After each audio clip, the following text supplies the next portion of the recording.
आयशा अपने घर में अकेली थी। उसके माँ बाप कुछ दिनों के लिए छुट्टी पर गए हुए थे और आयशा को अपने घर की सफाई करनी थी। एक शाम जब वो अपनी कमरे की सफाई कर रही थी, तभी अचानक एक अजीब सी ठंडी हवा चलने लगी। उसने सोचा शायद खिड़की खुली होगी, लेकिन जब उसने देखा खिड़की बंद थी। देर बाद आयशा को एक अजीब सा आवाज सुनाई देने लगा, जैसे कोई जमीन पर चल रहा हो।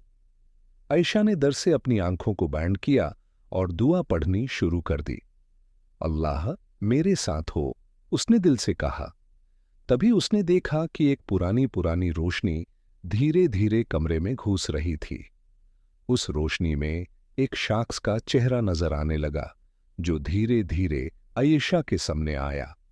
आयशा का दिल तेज धड़क रहा था, लेकिन उसने अपने आप को संभाला और अपनी माँ की सिखाई हुई बात याद की, जब तुम्हें डर लगे अपनी माँ पर भरोसा रखो। आयशा ने अपनी आंखों को बंद किया और पूरे दिल से अल्लाह से दुआ करना शुरू की। या अल्लाह मेरी मदद कर, मुझे डर से बचाओ। जब आयशा ने आंखें खोली तो वो रोशनी और भूत का साया गायब हो गया था।